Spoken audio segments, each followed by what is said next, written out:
Hello and welcome to Optimize 24 AI. My name is Micheál McGrath. I'm the VP of Marketing here at Visible Tread, and I'm absolutely delighted to welcome all of you here today to this session and today's full event. We have an amazing event all ready to go. We have some brilliant speakers. Thank you for joining us this morning, this afternoon, this evening, whatever time zone you're in. We're delighted that you're here.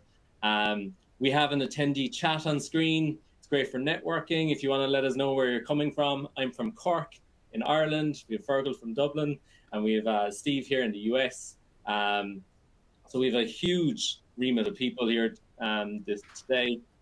We have over 2,000 registrants in total. So thank you to all those who've been sharing on social media and pushing the event. It's an incredible day for us in Visible Tread, but also for all the speakers and everybody involved. So thank you so much for pushing today's event. We have 20 speakers in total across 10 different sessions. All sessions today kind of happen back to back. So feel free to join us whenever you can. All recordings, all slides will be delivered after the event. So everything will be recorded and we'll be sharing with all registrations. So if you want people in your network to get the slides and recordings, ask them to register and they will get all the recordings afterwards. We do have a live Q&A. All our sessions today are live. So you'll have the chance to interact with the speakers. So there's a live Q&A box on screen. I'd like you to use that as much as possible. We want as many questions from the audience as we can to make it as interactive as possible. So the more questions, the better. We do have some free resources and content for all the attendees today. So everything in that panel is free to download. We have a great newsletter from Fergal McGovern. We have a newest edition that went published today. So that's linked in the console below, and I'll post it in the attendee chat. Feel free to subscribe. It's very similar to this presentation, taking some notes about hallucinations in AI and things to consider. And finally, we'd love your feedback. Today, there's a huge amount of effort and work went into putting all of today's presentations together. So we'd love to know, what are your favorite sessions? What would you like to see coming from Visible Tread? Any questions you have about the product or where Visible Tread is going or where this content is going, we'd love to hear from you. So feel free to leave your feedback on the form on the screen. Without further ado, this is our agenda today. So we're going from 9 a.m. We are starting with Steve and we're finishing with Steve. We were talking at the beginning. But we have a fantastic agenda. Lots of different speakers from different industries, different focuses. We have proposal and capture managers, BD managers, we have people from contracts, we have people outside industry giving their interpretation. We have organizations such as Shipley, Chamber of Commerce, we have ACOM, we have Amazon, all different types of organizations and different sizes covering lots of different topics. So feel free to tune in at any point today. You can click the logo on the screen and that will bring you to the agenda and you'll be able to see everything and navigate throughout the day.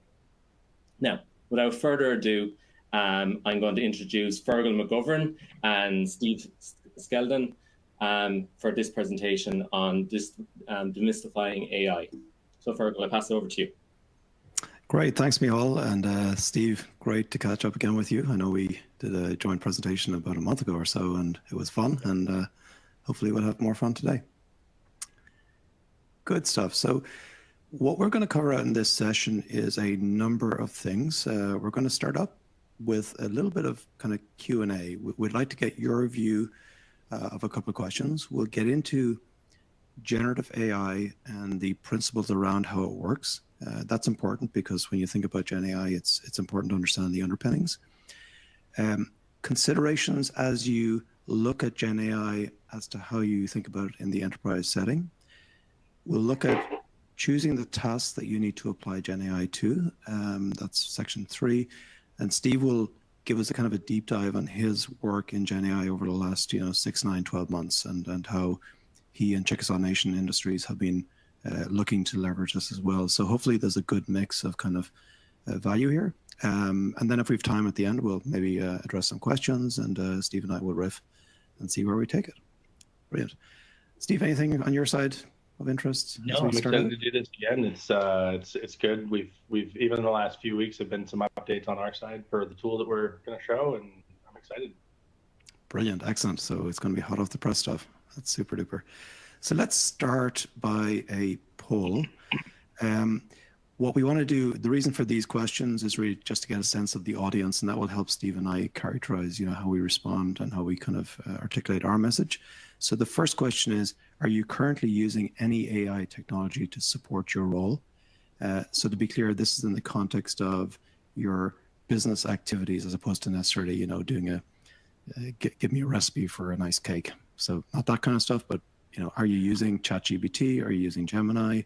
Anything of that nature? Yes, no, or no, and absolutely no plans to do so. In fact, I've chatted with a couple of people, customers of ours, who really are in that camp, that they're very risk averse and not keen to kind of use Gen AI. So there's a broad set of things here. So let's just see. We've got 78 responses. So I'll just kind of click to the answers. Excellent. So not quite a dead heat between the yeses and the nos, but not far off it. So very small proportion of you not planning to do so at all. That's cool. 46 and 52. Excellent. Good. So let's get to the next thing. So hopefully this will be very relevant to the vast majority of people on the call. This one is, again, we don't want to necessarily speak down to anybody. We also don't want to maybe oversimplify things, but just on a scale of five being, really quite expert on this stuff, one, maybe you've heard of Gen AI, but not much more. Where would you rank yourself in terms of your current awareness and competence around Gen AI? So if you can go ahead and answer that, that would be great. And as Steve and I are looking at this on this side, we're seeing kind of the number of attendees in real time. So we've currently got about 42 answers. Let's give it another 20 seconds or so, see if we get some more. 63 of you, 87. Okay, so it's kind of, we're getting a decent sense. Give another a couple of seconds. So again, 5 being kind of, I really know my stuff around, hallucinations and transformer models. 1 is just about another word. Okay, cool. So about half of you responded. Let's see what the result of that is. So a couple of kind of people on the expert category. Most people would self-declare as being kind of somewhere midstream on this, so 41%. And Steve, I think that will help us kind of make sure that we're not speaking at the wrong level, let's say. There was a double negative there. Okay, cool. Let's go to the next session, or next question. What I found lately, and just so that everybody's aware, I'll probably do the first half of this and then I'll transition over to Steve for the second half. But let me kind of give you some of the ideas around first principles of Gen AI, and I hope this is helpful. The very first thing I do when I talk to people about Gen AI is actually explain that Gen AI is not AI. And in fact, this slide that I'm presenting is something that I stole, I have to admit. I stole it from a guy called Alan Sim, who's the head of data within the Center of Disease Control, the CDC, a US federal agency. And he did a wonderful presentation in early December in Washington, DC that I had the privilege to attend. And basically his point was, look, AI has been around a long time, 35, 40 years. The CDC has been using AI for a lot of reasons, disease modeling, spreads, all that kind of stuff for a long time and in multiple different capacities. So this generative AI thing that we all suddenly became aware of in November 2022, it is a type of AI. So keep that in mind. We, in fact, in Visible Thread have been using AI, a different type of AI, for the last 13 years in our products. So kind of keep in mind, generative AI, this kind of, write a sonnet in the style of Shakespeare, that's a relatively new phenomenon. It was, in fact, invented by Google in 2017. So it's actually not that new, but OpenAI brought it to the zeitgeist, and that's when things happened. Good, that's the first point. So this generative AI thing, it's predicated on a thing called a large language model. And again, for the ones who scored 5 and scored themselves 5, you'll know all this stuff, right? So I apologize, but it's useful to get our kind of language right. And LLMs, large language models, the GPT 3.5 that underpins ChatGPT, or GPT-4 that underpins ChatGPT, that's an LLM, GPT-4. Google have their version. They've now rebranded it as Gemini. There's a very fine open source model called Mistral. which again is a leading model, but there are thousands of these models. And then applications use models. So I'm just kind of laying that out, and applications including ours, Visible Thread, will use a model. And anytime you interface with a chat bot, you're using an application. You're not actually using the LLM directly. Good. So let me go to the next slide.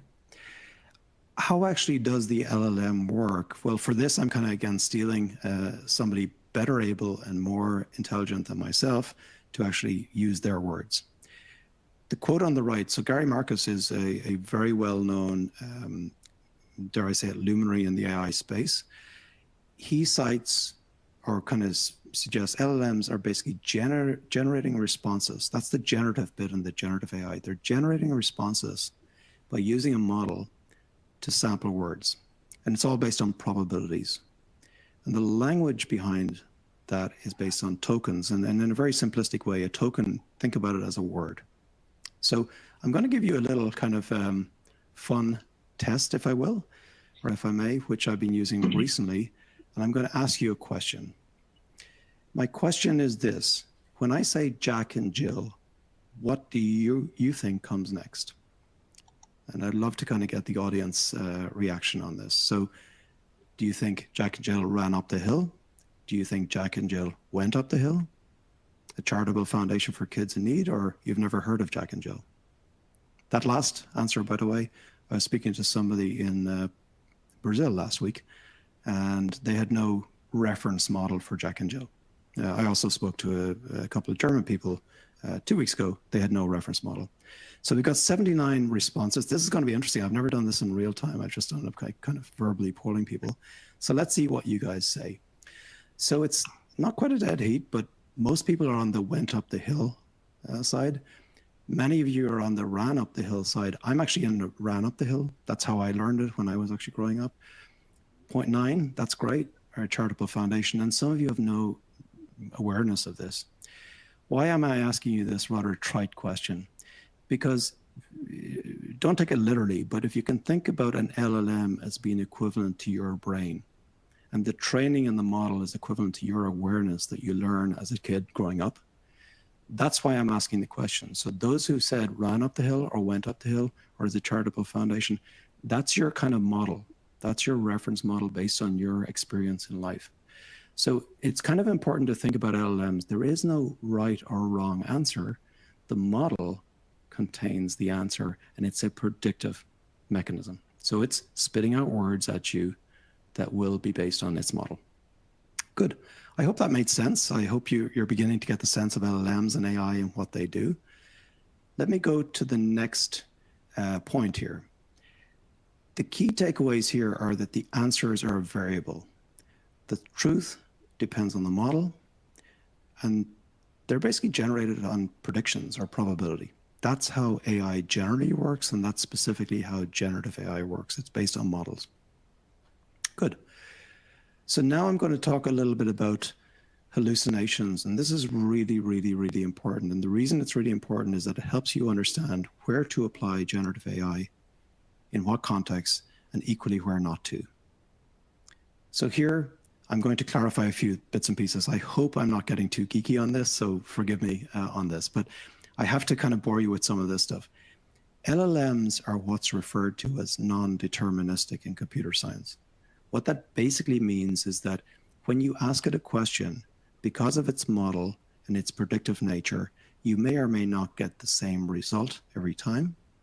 And also you may not and won't get one result and only one result. So if I say 2 + 2, the answer is 4. That is the only answer. It can't be 3.8. That is a deterministic thing. It's a mathematical equation. So it tends not to be, LLMs tend not to be good at mathematical use cases. Although that's, it's getting better, but they tend not to be good. So I'm going to give you a real example of this. This is me the other day asking Copilot, which I'm sure everybody's heard of Copilot. It's the Microsoft kind of add-in assistant for Office and various other places. I asked it, what's the grade level of a 45-word sentence? The specific 45-word sentence was in the prompt. And it came back very confidently saying the grade level was 12.3. Now, for those of you who may not be familiar with grade level, it is a proxy for the complexity of content. The higher the number, the more complex the content, the lower, the less complex. The actual answer to the question is 21.6. Now that's a pretty big difference between what it came back with and the true answer. Why is that? This is why. Because grade level is a mathematical formula. This is the actual mathematical formula by which you calculate grade level. So there are times and places where you should use GenAI and times and places where you should not. One of the times and places where you should not use it is when you want an accurate answer to something like grade level. So I think it's important to realize that GenAI is not the kind of the silver bullet. It's if you wield a GenAI hammer, everything suddenly becomes a nail. And I think that's important to kind of understand. So keep the balance, keep the perspective on what GenAI is good for and what it is not so good for. Hallucinations and this idea kind of help, I hope, underscore that. The impact of hallucinations is really interesting. And I know this isn't necessarily to do with proposal and capture, but the impact is really the same impact. So this is a case study that the UK government digital arm, responsible for kind of UK websites and properties, did over the last 6 months. And they published their research on this in January 18th. So they ran a trial using a chatbot and ran it with a controlled environment with controlled real users. And what they found was that basically the answers were not at the highest level of accuracy that they needed for a site like gov.uk. So a government agency couldn't stand over, they couldn't effectively leave the LLM to do its work reliably because it was giving unfactual or infactual answers. And that's really important. The second conclusion, and again, everybody understands this, when you're told something by an authority figure, you tend to believe it. And even though there's disclaimers in all of these chatbots saying, double, check your facts, and all of them do it. This may not necessarily be factual. People are people, and our kind of behavioral psychology is such that we will believe as a default what we get back from any computer system. And in this case, you can see the quote, there were some misunderstandings about how generative AI works, and they concluded this could lead to users having misplaced confidence in a system that could be wrong some of the time. So my message here is whatever you get back from a generative AI system, trust it, but verify it. And in fact, don't trust it too much. Verify everything, because it is a model that is predictive and it's not a mathematical base model. Okay, I hope that's helpful. Let me go to choosing your use cases wisely here. I better speed up in the interest of time. So Steve, I'll soon get it over to you. Bear with me. Sure. So I want you to kind of apply, as you think about Gen AI and using it, ask yourself these questions. If you need 100% accurate results, or do you need 100% accurate results? Do you need 100% repeatable results? In other words, if I run the same prompt today and I run the exact same prompt tomorrow, do I get the same results in Gen AI land? The answer is no. If you need repeated results, then you really need to think about not using Gen AI for that task. And then the final thing here, which is a little bit more subtle, if you need to know the logic by which you got the results, in other words, we did this, then we did this, then we did this, using a Gen AI approach is not the best mechanism for that if you need logic behind it.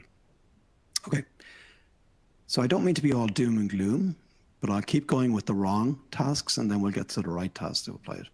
So what are examples of wrong tasks? Things like user management, configuration, shredding of, something like, Word doc, accurate shredding, getting an Excel output, comparison of docs, grade level we've talked about a moment ago. So these are the wrong use cases to apply Gen AI to. It will guess, and it won't necessarily guess correctly, depending on the model. It may be somewhat accurate or maybe completely inaccurate, similar to my earlier example of the grade level. The correct use cases to apply Gen AI to in general tend to be creative tasks. It's phenomenally good at text creation. It's amazing at simplification. It's really good at summarization. But these are kind of subjective things. your idea of how good a summary is your idea. It's your kind of, judgment call. They're really good at things where good enough is fine, where you don't need 100% accuracy. That's what they're really good at doing. So within a balance of probability, you more or less get the right answer. That's the way to think about it. So if you're doing firmware for an MRI machine and you need to accurately detect things, you don't want to be using GenAI for that, but certain parts of that process may well be GenAI. So what you find is that GenAI is often worked in combination with quote unquote deterministic models in software products. And that applies to our product as well as any other products out there. Okay, let me give you a great example of where it's really good. And I'm going to kind of, if I may, I'll just show you this in a quick demo, and then we'll hand over to Steve. So I'm just going to share my screen. I'm going to give you a quick demo on this. Where is it good? So here I am going to attempt to share my full screen. Cool. So this is Microsoft Word, and everybody's familiar with Microsoft Word. This is our VT Writer product. This here is a reasonably complicated set of content. It's actually a financial institution sending a notice to a related party where the party is actually declaring bankruptcy. Again, you could view this as, it could be an executive summary in a proposal. It doesn't really matter. So I'm going to sign in here, and I'm going to give you a quick sense of where we might use this.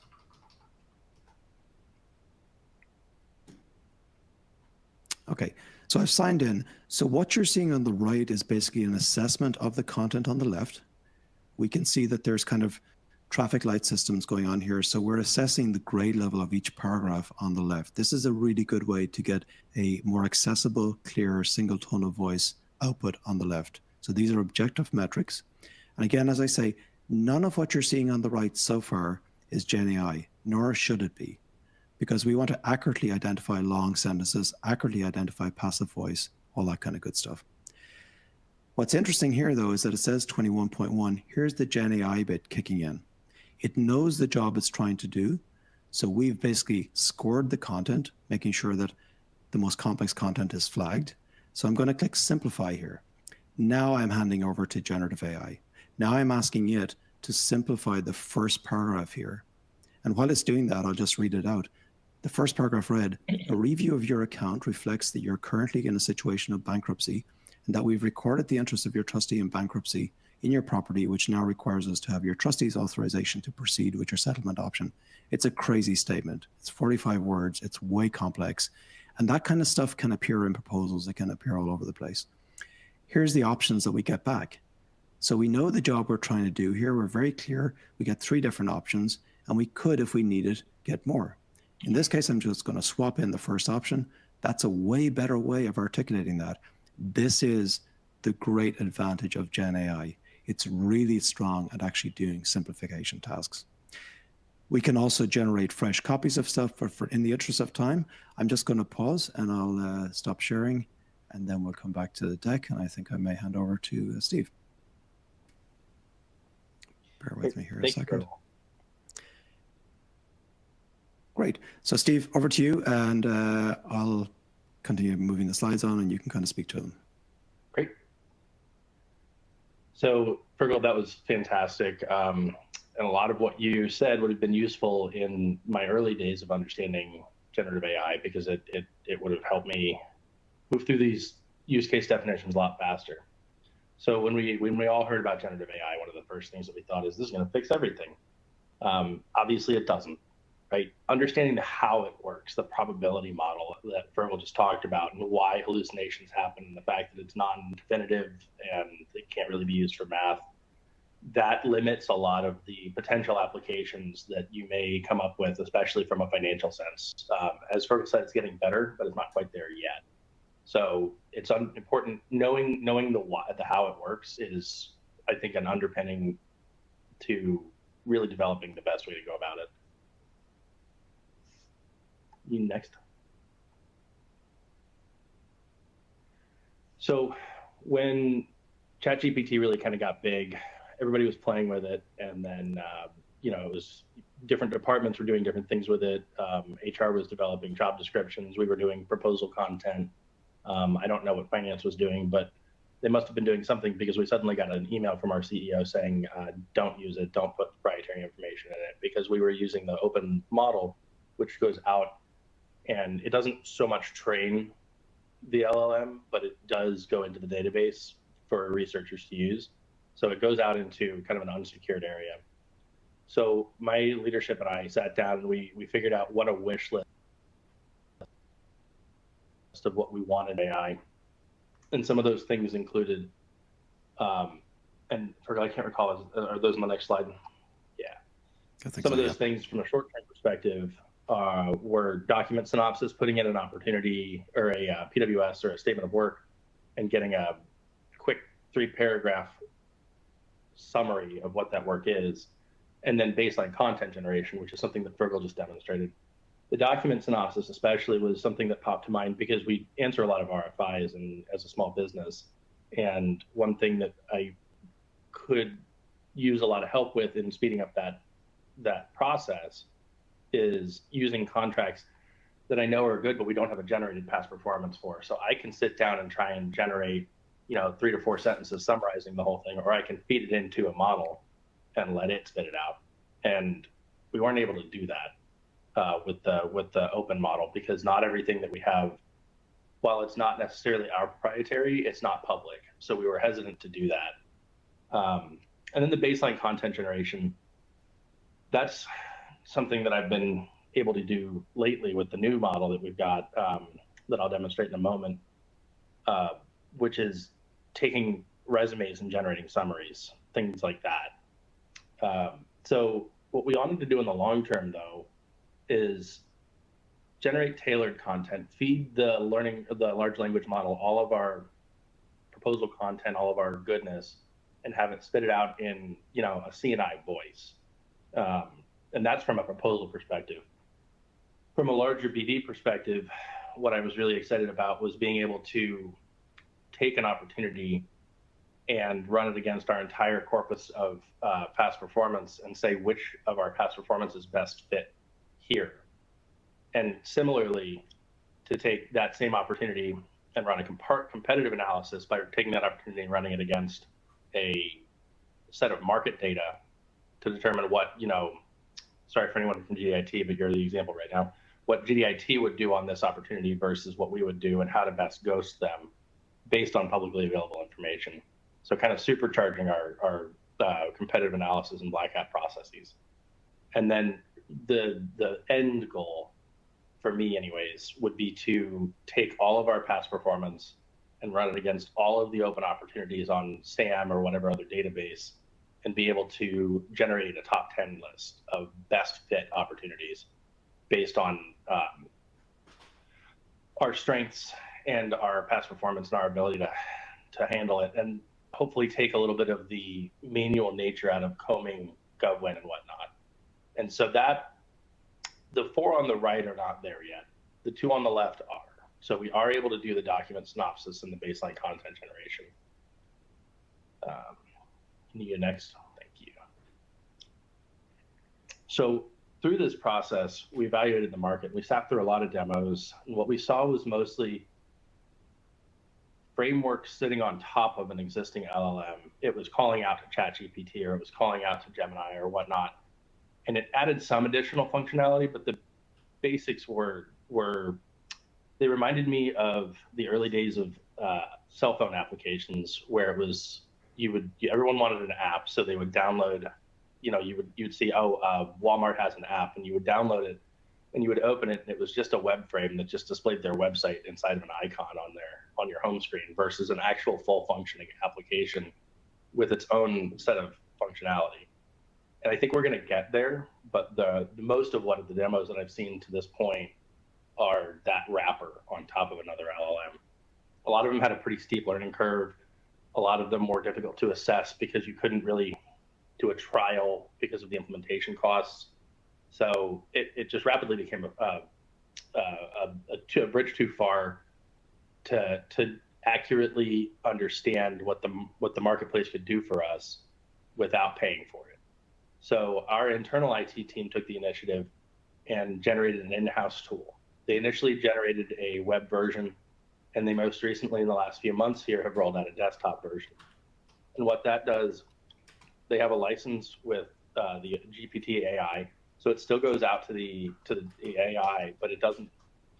We're working on our licensing agreement to get the actual language right, but what it doesn't do is it doesn't go out into a public kind of pool of data. So they've implemented digital loss prevention so that certain things can't go out, keyword filters to make sure that we don't put CUI or ITAR data into it. And we've actually just got the ability, and I have not tested it yet, to ingest PDF and Word. So the ability to take a whole PWS and drag and drop it in to get a summary. I'm not going to demo that today because, again, I have not had a chance to play with it. But what I would like to do is take a moment to demonstrate that. And Fergal, if you could go to the next slide. This is the interface for it. It's a prompt. It's very straightforward. It's prompt, response, and then history. Because it's generative and it's contextual, you can have a conversation with it, and it can consider things from previous parts of your conversation. And this one has options for different models. I'm just going to stick with the default settings for this. But let me pull up my screen here.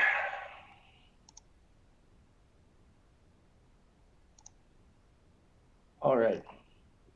So to best use an LLM, what we need to do is understand how to ask it what we want. What I've been using is a model that I found called the CRISPE model, CRISPE. And that stands for capacity and role, insight, statement, personality, and then experiment. And so you'll feed it what your role is, what the LLM is going to act as in this particular case. In this case, I've said your role is proposal manager working on a proposal for a large defense contracting company. The insight is you're working on a proposal for DLA, and just to see what it would do, and it may not spit out what I want it to on this one because it's given a different answer almost each time that I've used it. I said it's important to the DLA that the proposals mention banana soup. So, and then I tell it what I want it to do, which is 3 paragraphs on how to accurately inventory a large DLA warehouse using inventory standards. And then I tell it how it should sound. So I say, well, this is a proposal document, so we want to portray ourselves as competent and professional. And then I asked it to provide 3 different versions of that text. And so I'll take that prompt and I'll feed it into the model and then just click submit. And we will see if it mentions banana soup in the inventory process that it's going to tell us.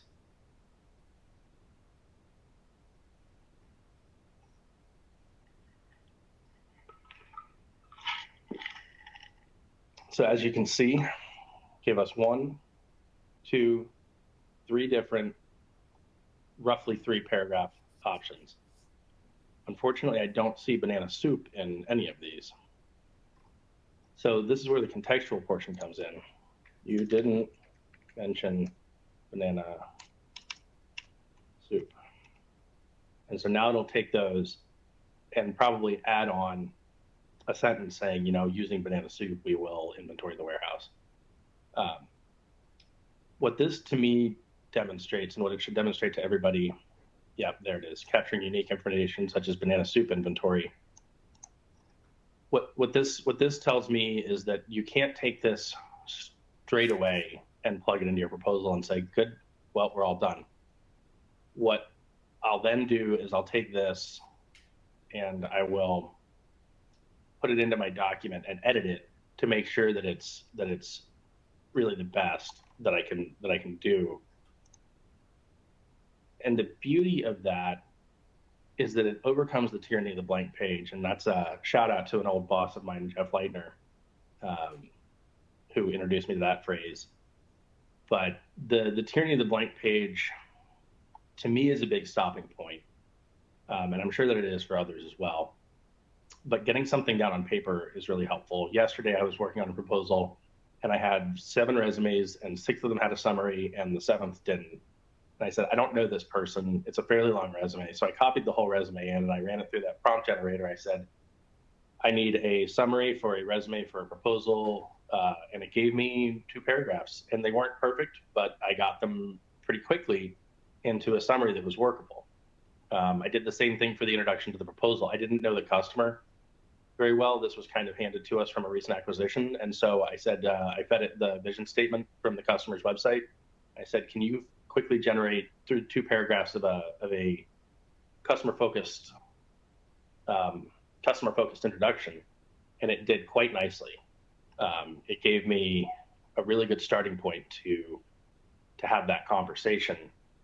And I sat down with the technical lead and I said, how does this sound? And she gave me a few pointers, and then we got it in. And it probably took me about half or less of the time that it would have for me to go out and do the deep dive and learn about the customer, which there's no substitute for that. In this particular case, it was a time versus need thing. So that it was a really helpful tool in that. We're a high volume proposal shop. As a tribal 8A, we go through a lot of proposals. And so having the ability to generate that kind of speed and momentum is really helpful for us. That's, I think, the big stuff. Fergal, was there anything that I didn't touch on that we had talked about? No, I think, I guess just the idea of the banana soup example, I know it's a bit kind of bizarre, but I think Steve's point there, at least for me at any rate, was when you want to, when you tell it, hey, look, do something, but this is really important, so make sure you don't forget that. You can't assume that will be understood in the way you think it's going to be understood. And I think that's the interesting point about the demonstration. So you always need to review whatever an LLM returns to you and use it as a kind of an enabling technology as opposed to necessarily a definitive, this is the truth technology. That's the biggest takeaway I would have. Yeah, and that definitive, this is the truth technology. I had a conversation with somebody from our market strategy department. We were talking, we went back and forth, and we said, can we use this for, understanding how, broader market spending trends work? And we went back and forth for a few minutes, and then I remembered something that I had heard from another demo about the probabilistic model and realized that, no, this isn't quite what we can use that for, because we don't want probabilistic analysis of hard dollars, right? We want actual definitive analysis. It's math. It's not words per se. Yeah, it's a great point, Steve. Actually, I came across a kind of a review of Microsoft Copilot, which is now fully rolled out, and everybody is, or many people are using it, including myself. And it's deployed into all of the Office stack, Word, Excel, PowerPoint, Mail. And the one area during their studies, during their kind of initial deployments where they found lackluster take-up was actually Excel. And this is feedback loops coming from customers who would have used it. And largely the reason is because Excel tends to be, no surprise, a kind of a mathematical thing. Of course, you can use it for maintaining lists, and we all use it for, compliance matrices and all that kind of stuff. But fundamentally, if you're actually looking at, again, it's back to what is the task you're trying to ask it to do, or you expect it to do. If it's a more mathematical task, by and large, the model can't know the answer because it has to know the answer in order to give you the result you expect to be an accurate result. I wonder at this point, so I think that's the end of our slides in our presentation, Steve. We've had a few more than a few, there's at least 17 to 20 questions in on the question side. That's great. Robert Candy asked, how do you determine the true answer, quote unquote? I'm not sure, Robert, what the actual context of when you asked the question, but I guess that's the problem. Truth is a subjective thing when it comes to LLMs, and maybe that's life as well. I'm not sure. Michal, any other questions there strike you as interesting?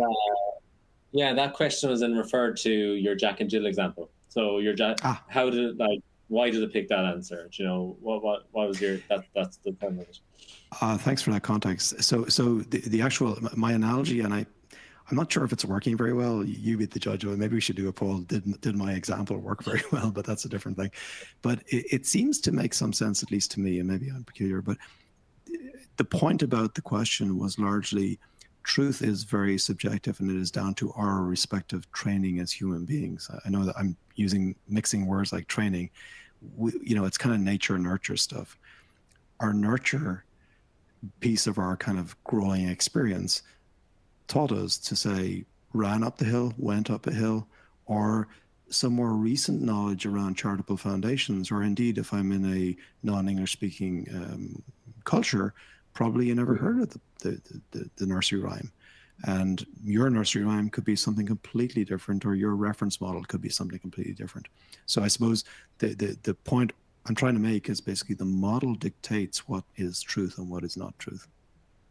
Well, I think it would be interesting to have that data cross-cut against culture, right? Like maybe predominantly Northern European or British countries say ran, and North American say went, right? I'm not sure. I heard ran growing up, but that doesn't necessarily mean. Steve, excellent. You're on the minority. Okay, cool. Yeah. Maybe you grew up in a household that was looking to be extremely fit. Who knows? But in any case, there you go. What else do we have on the questions? I'm gonna pull two together, Fergal. Sure. There's one that connects with your grade level example. What if I ask ChatGPT or one of these models to give me a grade level of X?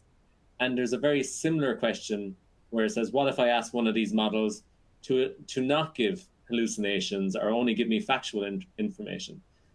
Asking and trying to remove the hallucinations in the prompt. Is that possible? No is the answer, because prompts are prompts. So you can, I think Steve's banana soup example is great. You can tell it to do things. You can assert that this is really important, but you will be blue in the face and tear all, I have very little hair, but whatever is there will be gone. True frustration. So the art of good prompting is actually the art of massaging, there's what's known in prompt land as a prompt chain. So you ask one question, you say, well, that's not really great. Can you just give me 3 different variations on that? You can't, logic is not really what's at play here. You're just building on more context. So actually, technically what's happening is that each time you ask an LLM a question and a subsequent clarification question and a subsequent clarification question, it's adding all of those things into the last prompt, if that makes sense. Underneath the covers, all of these things are chained together and they all go in one call to the LLM. So there isn't actually a discrete set of steps that these LLMs take that are in any way logical.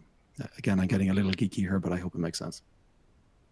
No, it does, absolutely. We had the most recent question there from Albert refers to, in your opinions, in the future, do you think these models will be mature enough to take heed of company information?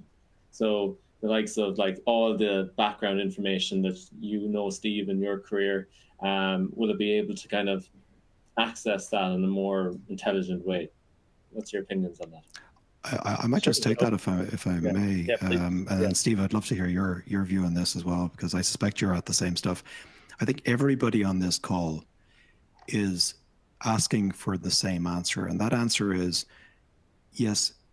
Let's for instance use an LLM to create an executive summary for a proposal, or let's use it to create the management volume or some elements of the technical volume. That's very fair. But the real question is, the LLM in a raw format doesn't really know your context. It doesn't know the industry you operate in. It doesn't know your past performance. It doesn't know all this other stuff. So what you use, and it's not so much a future thing, it's a current pattern. What you would use is a thing called RAG, Retrieval Augmented Generation, which is a way to kind of ground the results with pre-existing, often proprietary content that's in your kind of repository. So typically that might be a SharePoint library.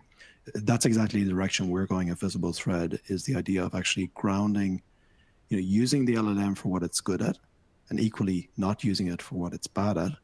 But then when it's good at that, for instance, show me all the past performance where we've done this type of work around cybersecurity before. Great. Let's kick into the LLM. Let's kind of combine it with the proprietary information in our past performance library, assuming you're using SharePoint, for instance. And let's make that the kind of feed. It's still prone to hallucinations, but the likelihood of it getting it more right increases. So the fundamentals of LLMs haven't changed, but what you're doing is you're almost binding it or bounding it within certain guardrails, if you will. Steve, what's I'm guessing you guys are equally trying to do that in the context of Jigsaw. Yeah, and I'm not certain that the model that the tool that I demonstrated is going to be something that will end up doing that. We'll probably end up coming with a commercial tool for that, something like Visible Thread, because that retrieval augmented generation is solving the problem that I mentioned in those long-term use cases, right? The long-term use cases feed from that company data. They feed from your past performance library. They feed from your and on the other side, not only your data, but if I want to run it against the entire marketplace, it would feed from an API call to SAM or GovCon or something like that, some sort of body of opportunities that it would compare the two against. And it's a lot of math that I don't fully understand, but having seen it work, it is very impressive and it's very exciting as a supercharger for the human brain. One question that was asked, kind of to that point, why use 3.5 when you have access to 4? Doesn't quality beat speed? Sure. I've run it through both. The particular prompts that I put in there, the answers were very, very similar. And so from that aspect, I just default to 3.5 because I'm going to go through it and tweak it anyways. Part of that is almost a forcing factor so I don't get over-reliant on it. I want to make sure that I take the time to go through it and apply that human brain to it. We've all seen Terminator. I'd rather not get there any faster than we need to. So I don't want to enable the machine brain to replace me any sooner than I have to. And Steve, that's a great point. I think there's, if you've just triggered a thought. So I listened to a fantastic podcast a couple of weeks ago from a guy called Jonathan Ross, who's invented a new silicon architecture, which is kind of potentially threatening NVIDIA in terms of how it's actually set up. It's basically 350 chips all running in parallel in a very different way. But my point is that the efficiency of this new architecture is incredible. Anyway, that's geeking out, going in a different direction. My point there, he brought up a very interesting point. He said, look, it's not about the number of parameters in the large language model, which is, most people think, well, the more parameters, the better it will be. It's about the way you prompt. So he said there's a very simple thing you can do with ChatGPT 3.5, that older model. Ask it a question and tell it to redo the question in 5 better ways. Very simple. And just by chaining like that, you will get way better outcomes and way better results. So that's point number one. The second point, and we didn't cover it here, is the security of this stuff. And I'm seeing some questions on the kind of the chat area. You know, how do you make sure it's secure? And I know, Steve, you mentioned, you know, using ChatGPT, but your kind of CEO said, look, don't use ChatGPT because it's into the public cloud, which it is. It's also into a proprietary model, which it is. But the way to avoid that, and I think there's 1 or 2 questions around this, how do we at Visible Thread do 100% secure, 100% lockdown AI in controlled environments, which we do? We deploy an LLM. The one that we use is called Mistral 7B.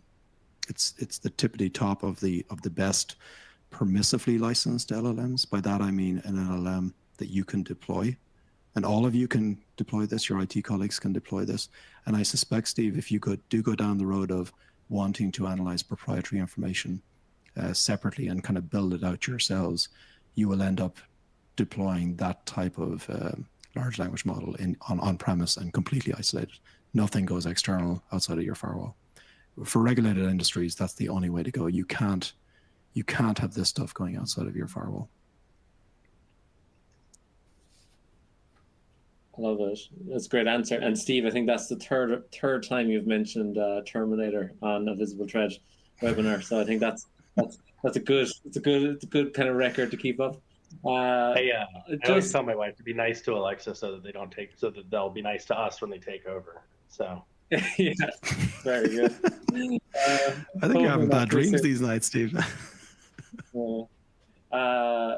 Kevin, we answered your initial question in regards, could you eventually feed an LLM, or like Fergal talked about SharePoint and accessing particular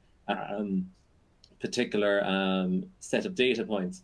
But then you refer to like what type of model does Visible Thread work in? Fergal, could you answer that? What type of model how's our product? Why is it the same? Why is it different? Sure. Let me try and kind of unpack it a little bit. So the first thing is that LLMs, large language models, don't learn as a rule. They're kind of baked. So when you train a large language model, it goes through what's known as training, and once it's trained, that's it. It's done. It doesn't learn from then on. You can do a thing called fine-tuning a model, which effectively is evolving the model to, for all intents and purposes, a new model, and that changes some elements of the internal model. But typically, there is a misunderstanding out there that LLMs are learning. They're not. They're kind of baked. Our posture at Visible Thread, because we are working with very, very security conscious customers, 11 of the top 15 government contractors use our products, so they cannot have content going outside the firewall. Our VT-Docs and VT-Writer products both completely run isolated in completely locked down environments. And that's really critical. It's less critical if you're a small to medium business and maybe you're doing a lot of kind of non-sensitive content.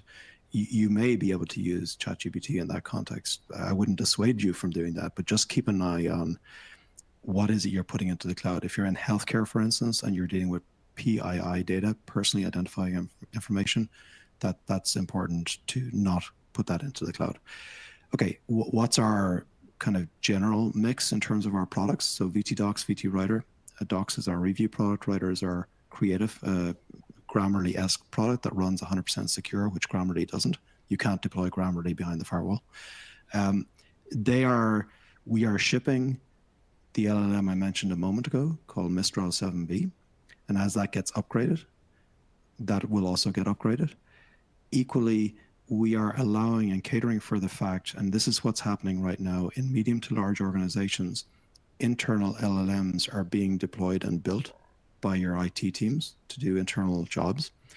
And so equally, we can hook in with those internal LLMs as well. So it's built in a way that we can kind of say, well, fine, you don't have an LLM yet, use ours, which is not ours. We're using one of the best of breeds out there that's permissively licensed, or hook in with your own, because that makes a lot more sense. Our products are not just thin veneers over an LLM. They're very rich. They do jobs. The jobs are sometimes and often deterministic jobs, meaning mathematical jobs. And some of the tasks are those that I've just demonstrated, creative type tasks that LLMs are really great at doing. Now, before we're getting close to the end of this session, before we let everybody go, Steve, first of all, do you have any kind of parting words, parting anecdotes that you want to share? Sure, yeah. One thing, Fergal, you mentioned about brand damage and chatbots. I read an article probably last week or the week before. There was an airline, I don't remember which one, somebody tried to book a bereavement fare because somebody in their family had passed away, and they asked the chatbot, how do I do this? And the chatbot said, book it and apply for reimbursement after the flight. So he did that. And he came back, and it was completely contrary to their policy, and they took it to court. And the way that I believe that came down is they settled because I think the airline probably saw that they had deployed this chatbot and not really vetted it. The chatbot was not obviously using retrieval augmented generation and fed the customer bad information. I think that there is, when you're tied to a brand and you are a trusted brand, like you said, people are going to believe what's on your website, whether or not the disclaimer says it may not be true, right? So as you go forward, exactly. You're customer facing. That's something really important to remember. The actual, I saw the same story, Steve. It's a great one. It was actually Air Canada. Now they're using a pre-GPT, a precursor of 3.5 GPT for this. They put it out live. Their defense, by the way, from a legal standpoint, was kind of crazy. Their defense was, well, you shouldn't have trusted the chatbot. That was effectively their defense. Okay. You should have known better. So you just can't be doing that kind of stuff. So again, employees who are allowed to use chat interfaces or LLM interfaces, it's not on the employee if they get responses that are fundamentally fake, that are not right.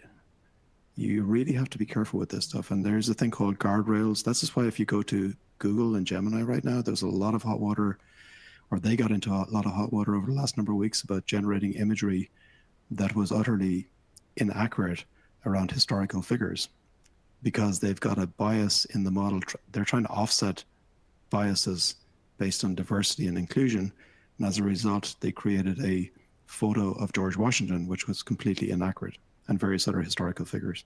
So if you want to Google that in your spare time, but Gemini and Google are going through a little bit of trouble at the moment based on inaccurate stuff. Good. Any parting words, Fergal? No, I think I've said enough. Thanks for everybody's forbearance and putting up with me.